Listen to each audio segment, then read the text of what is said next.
ওই যে রাস্তার উপরে কয়টা জুতার দোকান, 15-20টার মতন, 20 টাকা করে। ওইখানে টাকা উঠতে হলো এই যে 700, 800, 900।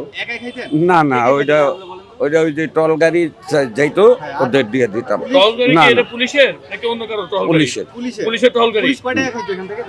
ওই 300 করে টাকা হইতো, 300-400 এরকম দিতাম। আমি পাবলিক টয়লেটে 10 টাকা করে, এটা আমাদের ভূমিজ কোম্পানি।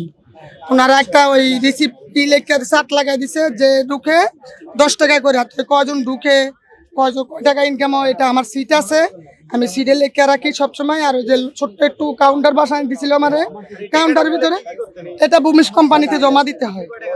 আমার বেতন দেয়, আমার 7,000 টাকা বেতন মাসে।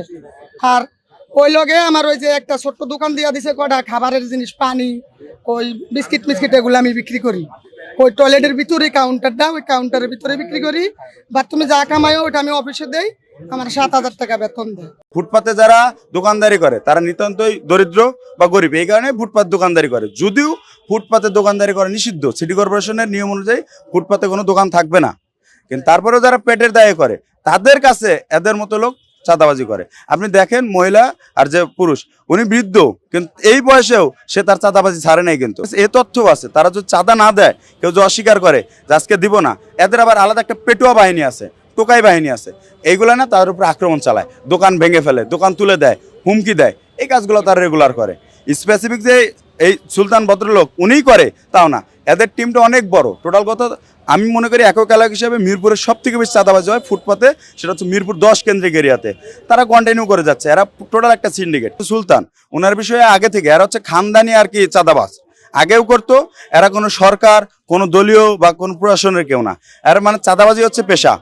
নিজদেরও দোকান আছে, ফুটপাতে দোকান, এগুলো তার বিল দিতে হয় না। বাকি যারা বসে তাদের কাছ থেকে চাঁদাবাজি করে। তো আমাদের কাছে পূর্ণাঙ্গ তথ্য ছিল যে সুলতান, তারপর রুবেল, জীবন, আতামিয়া, এদের গডফাদার হচ্ছে জীবন। যদি আমরা তারা ধরতে পারি নাই, তো ওনাকে পাওয়া গেছে।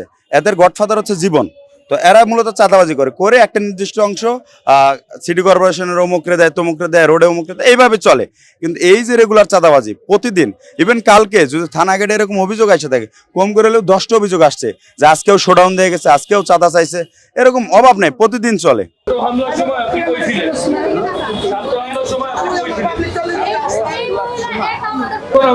আপনার কাছে ওনাদেরকে হস্তান্তর করছি, আপনি কি ধরনের পদক্ষেপ নেবেন এই বিষয় নিয়ে?